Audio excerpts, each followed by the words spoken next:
മായമ്മ എന്ന സിനിമയുടെ അഭിനേതാക്കളും അണിയറ പ്രവർത്തകരും പങ്കെടുത്ത വാർത്താ സമ്മേളനം ഇന്ന് രാവിലെ 11:30 കേസരി മീഡിയ ഹാളിൽ നടന്നു. നമുക്കറിയാം, സാധാരണ കണ്ട് ശീലിച്ച ഒരു പ്രണയകഥയല്ല മായമ്മയിൽ പറയുന്നത്. പ്രണയകഥ എന്ന് ഞാൻ പറഞ്ഞെങ്കിലും ഇതില് ഒരു വ്യത്യസ്തത എന്ന് പറയുന്ന ഒരു പുള്ളുവത്തി പെൺകുട്ടിയും നമ്പൂതിരി ചെക്കനും തമ്മിലുള്ള ഒരു പ്രണയം.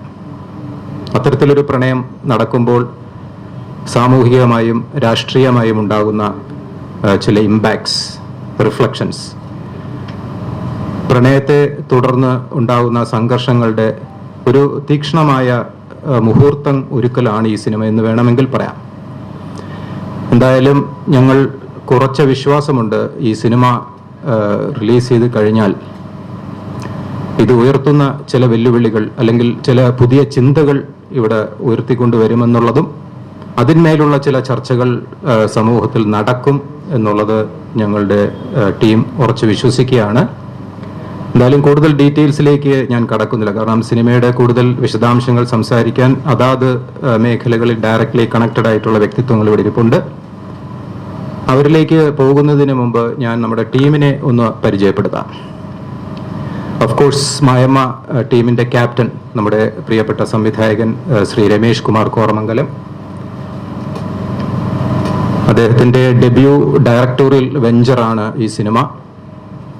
ഒരുപാട് ആശയങ്ങൾ മനസ്സിൽ കൊണ്ട് നടക്കുന്ന ഒരു ക്രിയേറ്റർ കൂടിയാണ് രമേഷ്.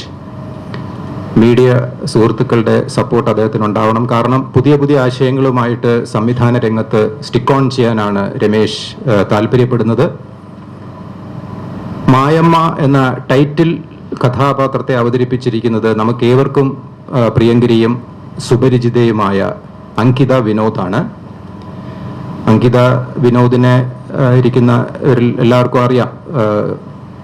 ടെലിവിഷൻ സീരിയലിലെ സൂപ്പർ മെഗാ ഹിറ്റ് സീരിയലായിരുന്ന പാടാത്ത പൈങ്കിളിയിലെ നായികയായിരുന്നു. അറിയപ്പെടുന്നൊരു മോഡലാണ്, ഡാൻസറാണ്. മായമ്മ എന്ന കഥാപാത്രത്തെ അതിൻ്റെ ഡെപ്തും പൾസും ഉൾക്കൊണ്ടാണ് അങ്കിത അവതരിപ്പിച്ചിരിക്കുന്നത്.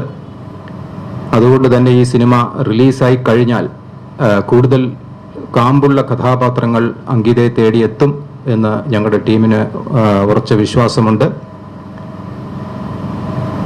ഞാൻ നേരത്തെ പറഞ്ഞ ഈ പ്രണയ കഥയിലെ നമ്പൂതിരി ചെക്കൻ, അതായത് നമ്മുടെ സിനിമയിലെ നായക കഥാപാത്രത്തെ അവതരിപ്പിച്ചിരിക്കുന്നത് അരുൺ ഉണ്ണിയാണ്. അദ്ദേഹം ഹൈലി ടാലന്റഡ് ആയിട്ടുള്ള ഒരു കലാകാരനാണ്. അദ്ദേഹത്തിനും മീഡിയയുടെ സപ്പോർട്ട് തീർച്ചയായിട്ടും ഉണ്ടാവണം, കാരണം തുടർന്നുള്ള അദ്ദേഹത്തിൻ്റെ നടന വഴിയിൽ അദ്ദേഹത്തിന് കൂടുതൽ കരുത്ത് പകരുവാൻ നിങ്ങളുടെ ഒരു സപ്പോർട്ട് തീർച്ചയായിട്ടും ഉണ്ടാകണം. അതുപോലെ ഒരു ശക്തമായ കഥാപാത്രത്തെ ഈ സിനിമയിൽ അവതരിപ്പിച്ചിരിക്കുകയാണ് ബിജു കലാവേദി. അദ്ദേഹവും ഒരു ഫെമിലിയർ ഫേസ് ആണ്. ഒരുപാട് സിനിമകളിലും സീരിയലും അങ്ങനെ ഒരുപാട് ഇതിൽ നമ്മൾ കണ്ട് ശീലിച്ചിട്ടുള്ളൊരു മുഖമാണ്. അദ്ദേഹത്തിനും ഈ ഒരു സിനിമ അദ്ദേഹത്തിൻ്റെയും കരിയറിലൊരു ബ്രേക്ക് ഉണ്ടാക്കും എന്ന് ഞങ്ങളെല്ലാവരും വിശ്വസിക്കുന്നു. ഈ സിനിമയുടെ ഏറ്റവും വലിയ ഹൈലൈറ്റ് എന്ന് പറയുന്നത് ഇതിലൊരു മ്യൂസിക് ഡിപ്പാർട്ട്മെൻ്റ് ആണ്. ഗാനരചനയായാലും ഈണങ്ങൾ ചിട്ടപ്പെടുത്തിയിരിക്കുന്നതായാലും ആലാപനമായാലും അതിൻ്റെ ഒരു വിഷ്വലൈസേഷൻ ആയാലും മായമ്മ എന്ന സിനിമയ്ക്കൊരു പോഷക ശക്തിയായി ഇതിൻ്റെ മ്യൂസിക് സെക്ഷൻ നിലകൊണ്ടിട്ടുണ്ട് എന്ന് ഞങ്ങൾ പൂർണ്ണമായി വിശ്വസിക്കുന്നു. ഈ സിനിമയിലെ മനോഹരങ്ങളായ ഗാനങ്ങൾ, അതിന് ഈണം ഇട്ടിരിക്കുന്നത് നമുക്ക് ഏവർക്കും സുപരിചിതനായ പ്രിയങ്കരനായ, അദ്ദേഹം അറിയപ്പെടുന്ന ഗായകൻ കൂടിയാണ് ശ്രീ രാജേഷ് വിജയ്. വർഷങ്ങളായി ഈ മേഖലയിൽ സംഗീത രംഗത്ത് നിലകൊള്ളുന്ന, സജീവമായി നിലകൊള്ളുന്ന ഒരു വ്യക്തിത്വമാണ് അദ്ദേഹം. നമുക്കറിയാം, സ്വദേശത്തും വിദേശത്തും ആയിരക്കണക്കിന് സ്റ്റേജ് ഷോസുകൾ അവതരിപ്പിച്ചിട്ടുണ്ട്. ഈ അടുത്ത കാലത്തായിട്ട്, അതിനു മുമ്പ് എനിക്ക് പറയാനുള്ളത്, ഭൂരിപക്ഷം പേരും രാജേഷ് വിജയെ അറിയാം, എന്നാലും ചിലരുടെ ഒരു ഓർമ്മയിലേക്ക് കമൽ സാർ സംവിധാനം ചെയ്ത സ്വപ്നക്കൂടെന്ന സിനിമയിലെ കറുപ്പിനഴക് പോലുള്ള അതുമാതിരി നിരവധി മലയാള സിനിമാ ഗാനങ്ങൾ ആലപിച്ചിട്ടുള്ള ഗായകൻ കൂടിയാണ് രാജേഷ്. രാജേഷിന് ഈ സിനിമ തീർച്ചയായിട്ടും അദ്ദേഹത്തിൻ്റെ തുടർന്നുള്ള സംഗീത വഴിയിൽ ഒരു ബൂസ്റ്റ് ആകും എന്ന് ഞങ്ങൾ കരുതുന്നു. ഞാൻ അജയ് തുണ്ടത്തിൽ, ഈ സിനിമയുടെ PRO ആണ്. ഈ സിനിമയെക്കുറിച്ച് 2 വാക്ക് സംസാരിക്കുവാൻ നമ്മുടെ വളരെ പ്രധാനപ്പെട്ട ഒരു വ്യക്തി അങ്ങ് മൂലയിരിക്കുന്നതുകൊണ്ടാണ് കണ്ണിപ്പെടാതെ പോയത്. ഈ സിനിമയുടെ പ്രോജക്റ്റ് കോർഡിനേഷനും ഒപ്പം ചീഫ് അസോസിയേറ്റ് ഡയറക്ടറുമാണ് അനിൽ കഴക്കൂട്ടം. വളരെ സുപരിചിതനാണ്, വളരെ വർഷങ്ങളായിട്ട് ഈ മേഖലയിൽ നിലകൊള്ളുന്ന വ്യക്തിയാണ്. ഞാൻ അജയ് തുണ്ടത്തിൽ PRO. 2 വാക്ക് സംസാരിക്കുവാൻ രമേഷ് കുമാറിനെ വിളിക്കുക. നമസ്കാരം. മായമ്മ എന്ന സിനിമ ഒരുപാട് വർഷങ്ങളായിട്ട് എൻ്റെ മനസ്സിൽ ഉണ്ടായിരുന്നൊരു സബ്ജക്റ്റ്.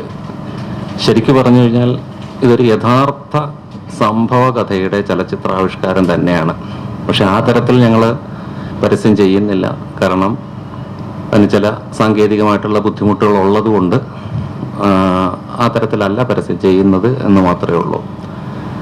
തികച്ചും ഗ്രാമീണ പശ്ചാത്തലത്തിൽ പുള്ളുവൻ പാട്ടിൻ്റെയും നാവോറ് പാട്ടിൻ്റെയും അഷ്ടനാഗക്കളം മായ്ക്കൽ തുടങ്ങിയ ക്ഷേത്രാചാര സംബന്ധിയായിട്ടുള്ള പ്രാചീന കലകളുടെ പിൻബലത്തിലാണ് ഈ സിനിമ ഒരുങ്ങി വരുന്നത്. അത് സാധാരണഗതിയിൽ പുള്ളുവ സമുദായം ആണ് ഈ നാഗക്കളവും അതുമായിട്ട് ബന്ധപ്പെട്ട നാവോറ് പാട്ട് ഇതൊക്കെ ചെയ്തു വരുന്നത്. അപ്പം ഇതിലെ നായികയും ഒരു പുള്ളുവത്തിയാണ്. ആ പുള്ളുവത്തിക്ക് അമ്പലത്തിലെ ശാന്തിക്കാരനോടുണ്ടാകുന്ന പ്രണയം, ആ പ്രണയത്തെ തുടർന്ന് സാമൂഹികമായും രാഷ്ട്രീയപരമായിട്ടും ഒക്കെയുള്ള ബുദ്ധിമുട്ടുകളിലൂടെ ആ പുള്ളുവത്തിയുടെ സ്ത്രീത്വത്തെ തന്നെ ചോദ്യം ചെയ്യപ്പെടുന്ന ഒരവസ്ഥയിൽ എത്തുമ്പോൾ അതിൽ നിന്നുള്ള ഒരു പ്രതികരണം, പുള്ളുവത്തിയിൽ നിന്നുണ്ടാകുന്ന ഒരു പ്രതികരണം, അതിൻ്റെയൊക്കെ ഒരു പരിസമാപ്തിയാണ് ഈ ഒരു കഥ. ആ പരിസമാപ്തിയിലൂടെയാണ് ഈ കഥ വികസിച്ചു പോകുന്നത്. അപ്പോൾ അതിൻ്റെ കഥയുടെ കൂടുതൽ വിശദാംശങ്ങളൊന്നും ഞാനിപ്പോൾ പറയുന്നില്ല. പിന്നെ അതിലിപ്പോൾ എനിക്ക് പറയാനുള്ള ഒരു വളരെ സങ്കടകരമായിട്ടുള്ളൊരു കാര്യം എന്ന് പറഞ്ഞു കഴിഞ്ഞാൽ, ഈ സിനിമ അത്യാവശ്യം ഈ സാമൂഹിക മാധ്യമങ്ങളിലൂടെ പ്രചരിച്ചു കൊണ്ടിരിക്കുന്ന സിനിമയുടെ 7-ാം തീയതി റിലീസാണ്. ആ റിലീസ് സംബന്ധിച്ച് സാമൂഹിക മാധ്യമങ്ങളിലൂടെ ഇങ്ങനെ പ്രചരണം നടത്തിക്കൊണ്ടിരിക്കുന്ന ഈ അവസരത്തിൽ നിരവധിയായിട്ടുള്ള സൈബർ ആക്രമണങ്ങൾ ഞങ്ങൾ നേരിട്ടുകൊണ്ടിരിക്കുകയാണ്. ഇപ്പോൾ അതിൽ രാഷ്ട്രീയം കലർത്തുന്നു എന്നുള്ളതാണ് ഞങ്ങളുടെ ഒരു പ്രധാന സങ്കട വിഷയം. കാരണം ഇതിൽ ഈ പുള്ളുവത്തിയുടെ അച്ഛനായിട്ട് അഭിനയിക്കുന്നത് എല്ലാവർക്കും അറിയാം, ശ്രീ വിജി തമ്പി സാറാണ്. വിജി തമ്പി സാറ് പ്രതിനിധാനം ചെയ്യുന്ന ഒരു രാഷ്ട്രീയ പാർട്ടിയും ഉണ്ട്. പക്ഷെ ഈ സിനിമയിൽ രാഷ്ട്രീയത്തിൻ്റെ പിൻബലമോ അല്ലെങ്കിൽ ഒരു രാഷ്ട്രീയക്കാരൻ്റെ മേലങ്കി അണിഞ്ഞോ അല്ല തമ്പി സാറ് വന്നിട്ടുള്ളത്. ഞങ്ങളുടെയൊക്കെ ഒരു ഗുരുസ്ഥാനീയനായിട്ടുള്ള തമ്പി സാറ് തികച്ചൊരു കഥാപാത്രം മാത്രമായിട്ടാണ് ഈ സിനിമയിൽ വന്നിട്ടുള്ളത്. ഞങ്ങൾ ക്ഷണിച്ചപ്പോഴും വളരെ സന്തോഷത്തോടു കൂടി അദ്ദേഹം ചെയ്യാം, ആ ഒരു വേഷം ചെയ്യാം എന്ന് പറഞ്ഞ് വരികയാണ് ഉണ്ടായത്. അപ്പോൾ ഒരു കലാകാരൻ എന്ന രീതിയിൽ അല്ലെങ്കിൽ ഒരു കഥാപാത്രം എന്നതിൽ കവിഞ്ഞ് മറ്റൊരു പരിവേഷവും അതിനില്ല. പക്ഷേ ഇവിടുത്തെ ചില രാഷ്ട്രീയ വ്യവസ്ഥിതിയിൽ അദ്ദേഹത്തിനോട് എതിർപ്പുള്ളവരാവാം. സൈബർ ആക്രമണങ്ങൾ തുരുതുര അഴിച്ചു വിട്ടുകൊണ്ടിരിക്കുകയാണ്. ഈ സിനിമയെ തകർക്കുക എന്നുള്ളതാണ് അവരുടെ ഒരു ലക്ഷ്യമെന്ന് തോന്നുന്നു. എന്തായിരുന്നാലും ആ ഒരു സങ്കടകരമായ അവസ്ഥ എല്ലാവരും ഒന്ന് അറിയേണ്ടുന്ന സംഗതി തന്നെയാണ്. ഒരിക്കലും അങ്ങനെ ഒരു സമുദായത്തിനെയോ അല്ലെങ്കിൽ ഒരു രാഷ്ട്രീയ പാർട്ടിയെയോ ഒന്നും മോശമായിട്ട് ചിത്രീകരിക്കുകയോ അല്ലെങ്കിൽ അങ്ങനെ ഒന്നും നമ്മൾ ഈ ഒരു സിനിമയിലൂടെ ഇല്ല. തികച്ചും യാഥാർത്ഥ്യമായിട്ടുള്ളൊരു കഥയുടെ ഒരു ചലച്ചിത്രാവിഷ്കാരം, ഒരു കല എന്നതിൽ കവിഞ്ഞ് മറ്റൊന്നും തന്നെ ഞങ്ങളിതിൽ ചെയ്തിട്ടില്ല. പിന്നെ ഈ അഷ്ടനാഗക്കളം മായ്ക്കൽ സംബന്ധിച്ചും കുറച്ച് വിവാദങ്ങൾ നിലവിൽ വന്നിട്ടുണ്ട്. ഞങ്ങളായിട്ട് പേഴ്സണലായിട്ട് വിളിച്ച് പറഞ്ഞ കക്ഷികളുമുണ്ട്. അതൊക്കെ ഒരു സാമുദായികമായിട്ടുള്ള ആചാരമല്ലേ, അതെന്തിനാണ് സിനിമയിൽ കാണിക്കുന്നത് എന്നുള്ള രീതിയിൽ കവിഞ്ഞ് അത് മോശമായിട്ട് ചിത്രീകരിച്ചു എന്നൊക്കെയാണ് ആരോപണങ്ങളുള്ളത്. അതൊക്കെ സിനിമ കാണുമ്പോൾ അതിൽ മോശമായിട്ടാണോ എങ്ങനെയാണ് ചിത്രീകരിച്ചിട്ടുള്ളത് എന്നുള്ളതൊക്കെ വളരെ വ്യക്തമായിട്ട് എല്ലാവർക്കും മനസ്സിലാകുന്നതാണ്. പിന്നെ അതുപോലെ ഈ സാമുദായികമായിട്ടുള്ള പ്രശ്നങ്ങൾ ഉയർത്തി കാണിച്ച് സിനിമയെ തകർക്കുക എന്നുള്ള ചില ലക്ഷ്യങ്ങളും അതിൻ്റെ പുറകിൽ ഉണ്ടെന്ന് ഞങ്ങൾ സംശയിക്കുന്നു. അതെന്താണെന്ന് അതിൻ്റെ വസ്തുതാപരമായിട്ടുള്ള സംഗതി ഞങ്ങൾക്ക് അറിയില്ല. എന്തായാലും ഞങ്ങൾ അതിൽ നിന്നൊക്കെ മുന്നോട്ട് പോവുകയാണ്. തികച്ചും നാടൻ കഥാപാത്രങ്ങളാണ് ഈ സിനിമയിലുള്ളത്. മുൻഷി മാഷ്, പ്രസിഡന്റ്, പഞ്ചായത്ത് പ്രസിഡന്റ്, തമ്പുരാൻ, പിന്നെ ഇല്ലത്തെ അന്തർജനം, അങ്ങനെയൊക്കെയുള്ള ഇതുവരെ മലയാള സിനിമയിൽ മുൻകാലങ്ങളിൽ വന്നു പോയിട്ടുള്ള, എന്നാൽ ഈ ഇപ്പോഴത്തെ നൂതന കാലഘട്ടത്തിൽ കാണപ്പെടാത്ത കഥാപാത്രങ്ങൾ, അച്ഛൻ, അമ്മ, മുത്തശ്ശി, ഇവയൊന്നും തന്നെ ഈ സമീപകാലത്തുള്ള സിനിമകളിൽ ഒന്നും തന്നെയും കാണുന്നില്ല. അപ്പം അത്തരം കഥാപാത്രങ്ങളാണ് ഈ മായമ്മ എന്ന സിനിമയിൽ ഉൾപ്പെട്ടിട്ടുള്ളത്. ആ ഓരോ കഥാപാത്രങ്ങളും അഭിനയിച്ചവരാവട്ടെ, ഓരോ കഥാപാത്രങ്ങളും അവരുടേതായിട്ടുള്ള ഒരു പ്രത്യേക വ്യക്തിമുദ്ര ഈ സിനിമയിലൂടെ ഉണ്ട്. ആ വ്യക്തിമുദ്ര പതിപ്പിച്ചിട്ടുണ്ട്. അവരുടെ കഥാപാത്രങ്ങൾക്ക് അല്ലെങ്കിൽ അവർക്ക് ഒരു തികച്ചും ഒരു ബ്രേക്ക് തന്നെ ആയിരിക്കും ഈ സിനിമ എന്ന് ഞങ്ങൾക്ക് ഉറച്ച വിശ്വാസമുണ്ട്. അപ്പം അത് ഓരോരുത്തരും കാണണം എന്ന് മാത്രമേ ഞങ്ങൾക്ക് ഇപ്പം പറയാനുള്ളൂ. ബാക്കി കാര്യങ്ങൾ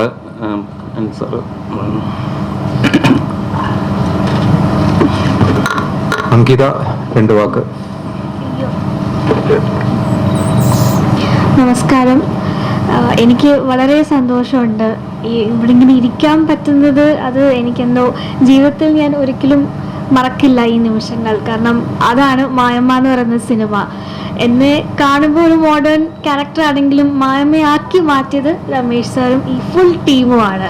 അത്രയും സപ്പോർട്ടീവായിട്ട് ഞങ്ങൾ, എന്താ പറയുക സാർ, ചെറിയ സിനിമയാണെങ്കിലും അതിൻ്റെ അത്രയും ക്വാളിറ്റി മെയിൻറ്റെയിൻ ചെയ്ത് കഷ്ടപ്പെട്ട് ചെയ്തൊരു സിനിമ തന്നെയാണ്. സാർ ഇപ്പോൾ പറഞ്ഞ പോലെ ഈ നാഗക്കളം പാട്ടിൻ്റെയൊക്കെ അത് ഞാൻ ആ ഷെഡ്യൂള് ഫുൾ വ്രതമെടുത്തും പ്രാർത്ഥനയോടെ തന്നെയാണ് നമ്മളതെല്ലാം ചെയ്തത്. ആ കാവിൻ്റെ ആണെങ്കിലും അതിൻ്റെതായ ഓരോ ആചാരങ്ങളും ആ കാര്യങ്ങളും ഒക്കെ ചിട്ടയോടെ നോക്കി തന്നെയാണ് നമ്മൾ ചെയ്തത്. അപ്പം ആ ഒരു കാര്യത്തിൽ സങ്കടമുണ്ട്. നമ്മൾ ഇത്രയും കഷ്ടപ്പെട്ട് ചെയ്തതിനൊരു ബലം കിട്ടണം. അതേ ഉള്ളൂ എൻ്റെ ഒരു പ്രാർത്ഥന. അപ്പം എല്ലാവരും സിനിമ കാണണം, സപ്പോർട്ട് ചെയ്യണം. അല്ലേ, ഒരു കാര്യം പ്രത്യേകം ഒന്ന് പറയാനുള്ളതെന്ന് വെച്ച് കഴിഞ്ഞാൽ, ഞങ്ങൾ ഈ അഷ്ടനാഗക്കളം പാട്ടും പിന്നെ അതുപോലെ ഈ പുള്ളുവൻ പാട്ടും നാവൂറ് പാട്ട് ഒരു ഇല്ലത്തെ അന്തരീക്ഷത്തിലാണ് ഷൂട്ട് ചെയ്തത്. പക്ഷെ ബാക്കി ഉള്ളത് ഒരു യഥാർത്ഥ കാവിനകത്ത് 2 കാവുകൾ, 2 യഥാർത്ഥ സർപ്പക്കാവിനകത്താണ് ഞങ്ങൾ പൂർണ്ണമായിട്ടും അത് ചിത്രീകരിച്ചത്. അതുകൊണ്ട് തന്നെ യൂണിറ്റിലുള്ള ഓരോ വ്യക്തിയും ഈ ഷൂട്ട് കഴിഞ്ഞ് ഈ സോങ് ചിത്രീകരിച്ച് കഴിയുന്നത് വരെ പരിപൂർണ വ്രതത്തിലാണ്.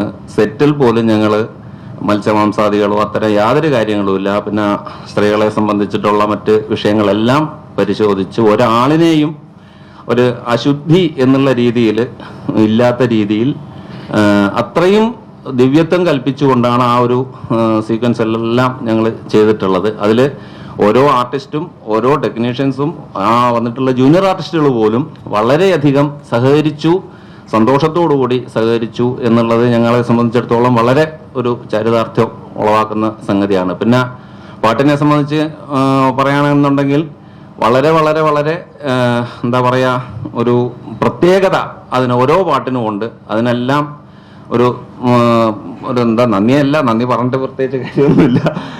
എങ്കിൽ പോലും രാജേഷ് സാറിന് അതിൻ്റെ ഒരു ഫുൾ ക്രെഡിറ്റ് അദ്ദേഹത്തിന് കൊടുക്കുകയാണ്. ബാക്കി അരുൺ നമ്പൂതിരി ചെക്കൻ 2 വാക്ക് സംസാരിക്കും. നമസ്കാരം, എൻ്റെ പേര് അരുൺ ഉണ്ണി. നിങ്ങൾ എന്നെ കണ്ടിട്ടുണ്ടാവില്ല, കാരണം ഞാൻ പുതുമുഖമാണ്. എൻ്റെ ആദ്യത്തെ സിനിമയാണ്. അപ്പോൾ എല്ലാവരും സിനിമ കാണണം എന്നാണ് എനിക്ക് പറയാനുള്ളത്. ഈ മായമ്മ എന്തായാലും ഒരു ഡിവൈൻ എക്സ്പീരിയൻസ് തന്നെയായിരുന്നു. ഇവർ പറഞ്ഞ പോലെ തന്നെ എല്ലാവരും വ്രതമൊക്കെ എടുത്ത് മത്സ്യമാംസാദികൾ കയറ്റാതെ വളരെ ഒരു ഡിവൈൻ എക്സ്പീരിയൻസ് ആയിരുന്നു എല്ലാം കൊണ്ടും. എല്ലാവരും നല്ല സപ്പോർട്ടായിരുന്നു. ഇനിയും നല്ല സിനിമകൾ ചെയ്യാൻ പറ്റുമെന്ന് വിചാരിക്കുന്നു. തീർച്ചയായും എല്ലാവരും മായമ്മ കാണണം, സപ്പോർട്ട് ചെയ്യണം. Thank you.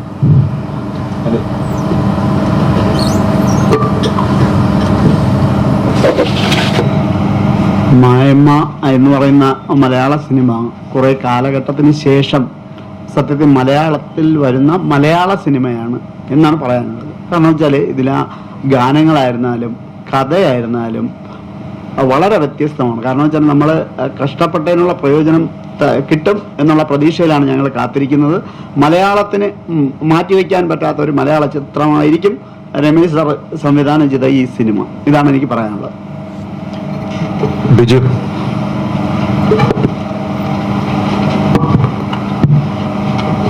നമസ്കാരം, ഞാൻ ബിജു കലാവേദി. അടുത്ത കാലത്താണ് ഞാൻ ഈ സിനിമയിൽ അഭിനയ രംഗത്തേക്ക് വന്നത്. അതിനു മുമ്പ് തന്നെ അനിൽ കഴക്കൂട്ടമായിട്ട് ബന്ധപ്പെട്ട് അല്ലെങ്കിൽ മറ്റ് സംവിധായകരോടൊപ്പം തന്നെ പിന്നണിയിലൊക്കെ പ്രവർത്തിച്ചിരുന്ന ഒരാളാണ്. എനിക്ക് അടുത്ത കാലത്ത് ഞാനൊരു 4-5 സിനിമയിൽ അഭിനയിച്ചെങ്കിലും അതിനു മുമ്പ് ഞങ്ങളുടെ ഒരു കൂട്ടായ്മ എടുത്തൊരു തീരുമാനമാണ്, അതിൻ്റെ കഥയാണ്. രമേശ് ചേട്ടനും അനിലും ഒക്കെ ചേർന്ന് ഞാൻ ഈ അഭിനയ രംഗത്ത് വരുന്നതിന് മുമ്പ് തന്നെയാണ് ഈ മായമ്മ എന്നൊരു സിനിമയുമായി ബന്ധപ്പെട്ട് ഞങ്ങൾ കൂട്ടായി പ്രവർത്തിച്ചു തുടങ്ങിയത്. അപ്പോൾ എനിക്ക് ഈ അടുത്ത കാലത്ത് ഞാൻ അഭിനയിച്ച് എനിക്ക് കിട്ടിയ വേഷങ്ങളിൽ നിന്ന് ശക്തമായ ഒരു കഥാപാത്രം തന്നെയാണ് എനിക്ക് ഈ മായമ്മയിൽ ലഭിച്ചിരിക്കുന്നത്. അതിൻ്റെ ചിത്രീകരണം എന്ന് പറഞ്ഞാൽ തന്നെ നമ്മൾ സാധാരണ സിനിമയുടെ ചിത്രീകരണത്തിൻ്റെ പൊലിപ്പുകളില്ലാതെ എല്ലാവരും എല്ലാ ജോലിയും ചെയ്തുകൊണ്ട് നിങ്ങൾ വളരെ കഷ്ടപ്പെട്ട് ഉണ്ടാക്കിയെടുത്ത ഒരു ചിത്രമാണ്. അത് വിധി എഴുതേണ്ടതും വിലയിരുത്തേണ്ടതും പ്രേക്ഷകരാണ്. നിങ്ങൾക്ക് വിട്ടുതരുന്നു. നിങ്ങളുടെ സപ്പോർട്ടും പരിപൂർണ്ണ പിന്തുണയും ഈ ചിത്രത്തിൽ ഉണ്ടാവണം. എല്ലാവരും ഈ ചിത്രം തിയേറ്ററിൽ പോയി കാണണം. നന്ദി, നമസ്കാരം. രാജേഷ് വിജയ് അവസാനമാക്കിയത് വേറൊന്നും കൊണ്ടല്ല, കാരണം അദ്ദേഹത്തിന് ഒരുപാട് ജോലിയുണ്ട്. സംസാരം, പാട്ട്, അങ്ങനെ ഒരുപാട് കാര്യങ്ങൾ പുള്ളിൽ നിക്ഷിപ്തമാണ്. അതുകൊണ്ടാണ് ലാസ്റ്റ് ഒന്ന് കൊഴുക്കട്ടെ എന്ന് വിചാരിച്ചിട്ടാണ്. നമ്മുടെ ടീമില് ഈ ഓഡിയൻസ് സെക്ഷനിലിരിക്കുന്ന 2-3 പേരെ കൂടെ പരിചയപ്പെടുത്തുകയാണ്. ഈ സിനിമയുടെ പ്രൊഡ്യൂസർ ദീപ NP, രമേഷ് കുമാറിന്റെ വൈഫാണ്. ഒന്ന് എഴുന്നേറ്റ് നിന്നാൽ കൊള്ളാം. ഈ സിനിമയുടെ ഛായാഗ്രാഹകൻ, പുള്ളി ഇപ്പം ജോലിയിലാണ്, നവീൻ, കൈ പൊക്കി കാണിക്കുന്ന അദ്ദേഹത്തിന്റെ ഫ്രണ്ടിലിരിക്കുന്ന റാഫി പോത്തങ്കോട് അസോസിയേറ്റ് ഡയറക്ടറാണ്. ഇവരെല്ലാവരും നമ്മുടെ ടീമിന്റെ ഭാഗമാണ്. പ്രൊഡക്ഷൻ മാനേജർ ശ്രീ പത്മാലയൻ മംഗലത്ത്, അദ്ദേഹം. ഇവരെല്ലാം നമ്മുടെ കൂടെ കഴിഞ്ഞ എത്രയോ കാലങ്ങളായിട്ട് ഒരു ടീമായിട്ട് നമ്മുടെ ഒപ്പം ഉണ്ട്.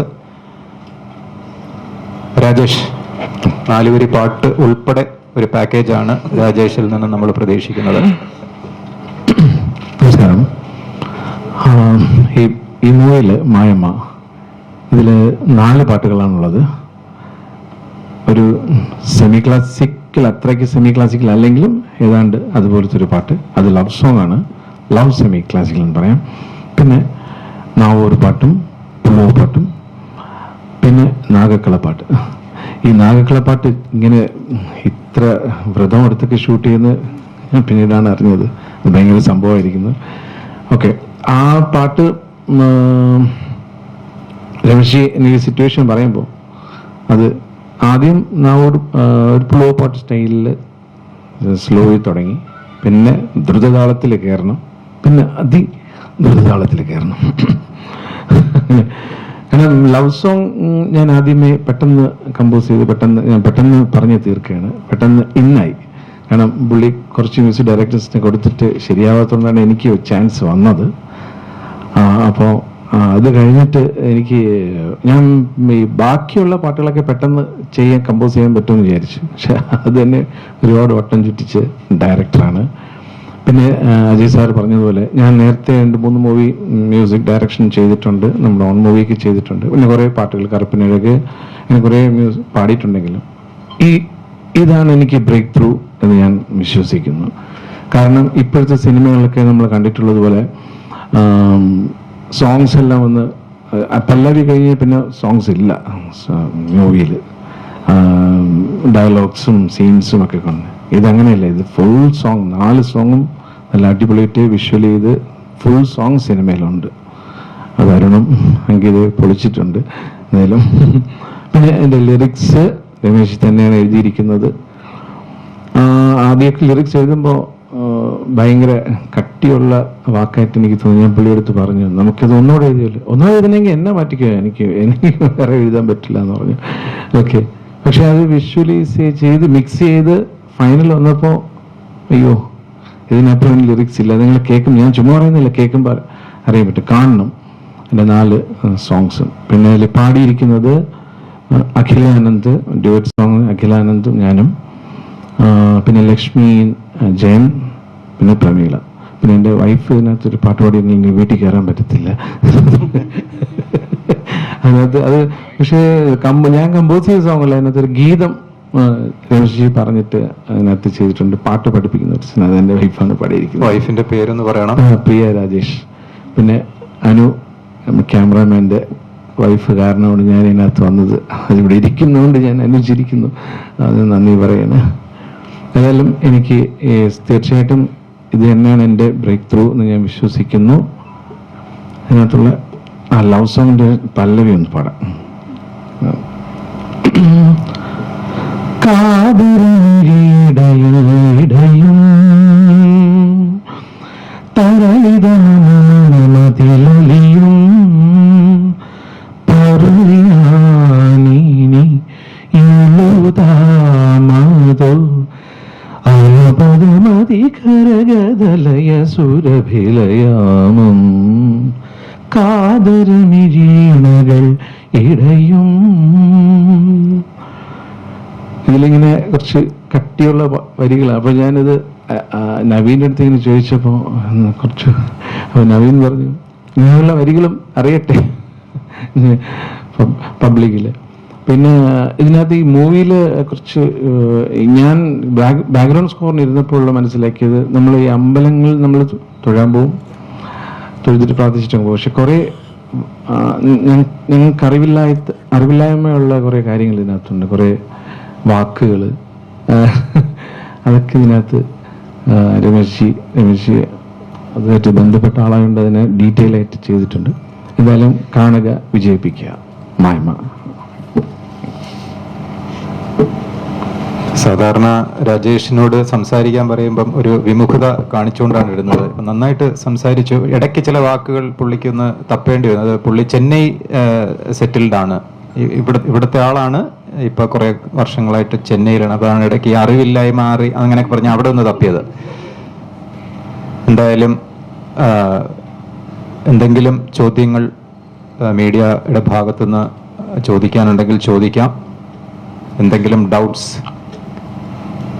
കാരണം ഇപ്പോൾ ഈ ഡയറക്ടർ ചൂണ്ടിക്കാണിച്ച് ഈ സൈബർ ഇടങ്ങളിൽ നിന്നുള്ള ആക്രമണം ഞാനും ഇപ്പോഴാണ് അറിഞ്ഞത്. അപ്പോൾ അതൊരു സങ്കടകരമായ ഒരു സംഗതിയാണ്. കാരണം വളരെ ഉദ്ദേശശുദ്ധിയോടുകൂടി വൃത്തശുദ്ധിയോടുകൂടി എടുത്ത ഒരു പടം അതിനെ ഇങ്ങനെയൊക്കെ ആക്രമിക്കുക എന്ന് പറഞ്ഞാൽ അത് എത്രയോ വർഷത്തെ പ്രയത്നമാണ്, എത്രയോ വർഷത്തെ ഒരു കഠിനാധ്വാനം ഒക്കെയാണ്. ഞങ്ങൾ ഈ ടീമൊക്കെ പരസ്പരം എത്രയോ കാലമായിട്ട് കണ്ടുകൊണ്ടിരിക്കുകയാണ്, പല ചർച്ചകളിലും ഒക്കെ ആയിട്ട്. അപ്പം ഇങ്ങനെ ഉണ്ടാകുന്ന സംഗതികൾ തീർത്തും ഖേദകരമാണ്. അതിപ്പോൾ ഈ സിനിമ ഇൻഡസ്ട്രിയിൽ കുറച്ച് കൂടുതലായിട്ട് ഇപ്പം കാണുന്നുണ്ട്. എന്തെങ്കിലും അതുമായിട്ടൊക്കെ ബന്ധപ്പെട്ട് ചോദിക്കാനുണ്ടെങ്കിൽ ചോദിക്കാം, സിനിമയെക്കുറിച്ച് ചോദ്യങ്ങൾ ചോദിക്കാം.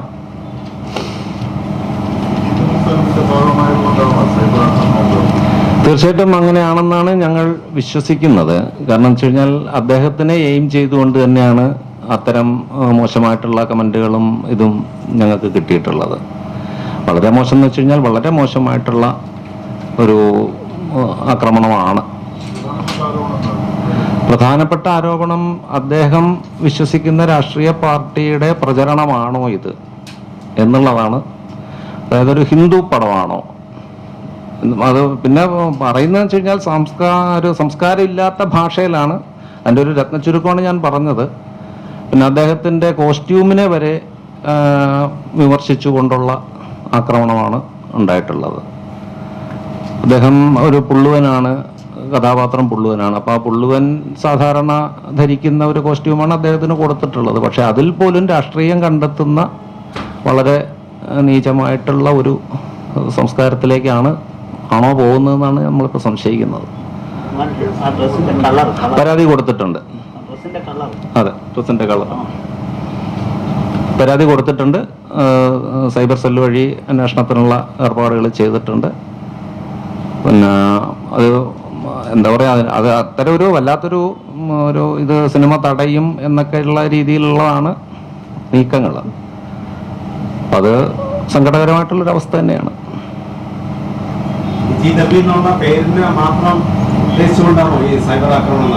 അതെ അതെ അതെ അല്ല, സിനിമയുടെ തീമിലേക്ക് അദ്ദേഹം വന്നതാണ് അവരെ ചൊടിപ്പിച്ചിട്ടുള്ളതെന്നുള്ളതാണ് ഞങ്ങൾ മനസ്സിലാക്കുന്നത്. കാരണം അദ്ദേഹം ഒരു രാഷ്ട്രീയ പാർട്ടിയുടെ വക്താവാണല്ലോ. അപ്പൊ അതും ഇതുമായിട്ട് ക്ലബ് ചെയ്ത് ഈ സിനിമ എന്തിനാണ് അദ്ദേഹത്തിന്റെ പേരിൽ നിങ്ങൾ പരസ്യം ചെയ്യുന്നത് എന്നുള്ള തരത്തിലുള്ള ഒരു മോശമായിട്ടുള്ള രീതിയാണ് കണ്ടുവരുന്നത്. സാമുദായികപരമായിട്ടുള്ള ആക്രമണം എന്ന് പറഞ്ഞു കഴിഞ്ഞാൽ ഉണ്ടോ എന്ന് ചോദിച്ചു കഴിഞ്ഞാൽ ഉണ്ടെന്ന് തന്നെ ഞങ്ങൾ പറയുള്ളൂ. കാരണം അതിന് എന്ന് വെച്ച് കഴിഞ്ഞാൽ പ്രത്യക്ഷത്തിലൊരു തെളിവായിട്ടൊന്നും നമുക്ക് ഇതുവരെ വന്നിട്ടില്ല. പക്ഷെ ഫോൺ കോൾ വന്നിട്ടുണ്ട്. നമ്മൾ തന്നെ റെക്കോർഡ് ചെയ്തിട്ടില്ലായിരുന്നു. അപ്പോൾ മറ്റേ ഒരു സമുദായത്തിനെ മാത്രം മോശമായിട്ടാണോ നിങ്ങൾ ചിത്രീകരിക്കുന്നത് എന്നുള്ള തരത്തിൽ. പിന്നെന്ന് വെച്ച് കഴിഞ്ഞാൽ നമ്മൾ ഇതിലെ ഒരു അഷ്ടനാഗക്കളം എന്ന് നേരത്തെ ഞാൻ പറഞ്ഞല്ലോ. അപ്പോൾ ആ അഷ്ടനാഗക്കളം എഴുതുന്നതിന് ആ സമുദായത്തിന് മാത്രമാണ് അവകാശം, അത് മറ്റാരും ചെയ്യരുത് എന്നുള്ള രീതിയിലൊരു വിമർശനം ആദ്യമേ ഞങ്ങൾ നേരിട്ടിരുന്നു. അതിന് അവർ ഈ പറഞ്ഞ കണക്ക് വളരെ ഉയർന്ന ഒരു പ്രതിഫലമാണ് അത് ചെയ്തു തരുന്നതിന് ചോദിച്ചത്. പക്ഷെ ഒരു സിനിമയ്ക്ക് വേണ്ടിയിട്ട് നമ്മൾ ചെയ്യുമ്പോഴത്തേക്ക് അത്തരം കാര്യങ്ങൾ നമ്മളങ്ങനെ ആ കളമെഴുത്തിൻ്റെ ചില ചിട്ടവട്ടങ്ങളുണ്ട്. അത് പൂർണ്ണമായിട്ട് പാലിക്കേണ്ട ആവശ്യമില്ല. സിനിമയ്ക്ക് വേണ്ടിയിട്ടുള്ള കാര്യമാണ്. പിന്നെ ഞങ്ങൾ കാവിൽ വെച്ച് ഒറിജിനൽ കാവിൽ വെച്ച് ഷൂട്ട് ചെയ്തുകൊണ്ട് പൂർണ്ണമായിട്ടും അഷ്ടനാഗക്കളത്തിന് വേണ്ടുന്ന ആ രീതി തന്നെയാണത് കളം വരച്ചത് ഞാൻ തന്നെയാണ്. പിന്നെ അതുപോലെ നമ്മുടെ ആർട്ട് ഡയറക്ടറും പിന്നെ കൂടെയുള്ളവരും സഹായിച്ചുകൊണ്ട് തന്നെയാണ് ചെയ്തത്. അത്തരം ഒരു ഉയർന്ന പ്രതിഫലം അവർ ചോദിച്ച ഒരു സാഹചര്യത്തിൽ പേറ്റന്റ് വരെ അവർക്കുണ്ട് എന്നുള്ളൊരു തരത്തിലാണ് സംസാരം വന്നത്. അതുകൊണ്ട് നമ്മളത് തൽക്കാലം ഒഴിവാക്കിയിട്ട് തന്നു. അതിൻ്റെ പേരിൽ ആ ഒരു സമുദായത്തിൽ നിന്നുള്ളൊരു ചെറിയൊരു അസ്വാരസ്യം നിലനിൽക്കുന്നുണ്ട്. ഒരിക്കലുമില്ല. സിനിമയിൽ പ്രവർത്തിച്ചവരാരും ഇതിൽ ഒരു വിരോധമോ അല്ലെങ്കിൽ ഒരു ഇതുമില്ല. അവർ പൂർണ്ണമായിട്ടും നേരത്തെ ഞാൻ പറഞ്ഞല്ലോ, ആ ഒരു വ്രതം എടുക്കുന്നതിന് പോലും പുരുഷന്മാർ പോലും മത്സ്യമാംസാദികളെല്ലാം ഒഴിവാക്കിക്കൊണ്ട് നല്ല ഒറിജിനൽ കാവിലാണ് ഷൂട്ട് ചെയ്യുന്നത് എന്നുള്ള ഒരു വിശ്വാസത്തിൽ ഓരോരുത്തരും അവിടെ പ്രാർത്ഥിച്ചുകൊണ്ട് തന്നെയാണ് എല്ലാം ചെയ്തിട്ടുള്ളത്. സിനിമയിൽ നമ്മൾ ആ ഉണ്ടായിരുന്ന ടീം ഫസ്റ്റ് ഡേ മുതൽ ലാസ്റ്റ് ഡേ പാക്കപ്പ് ആവുന്നവരെയുള്ള എല്ലാവരും ഒറ്റാളും നമ്മളിൽ നിന്ന് പിണങ്ങി പോവുകയോ വിട്ടുപോവുകയോ ചെയ്തിട്ടില്ല.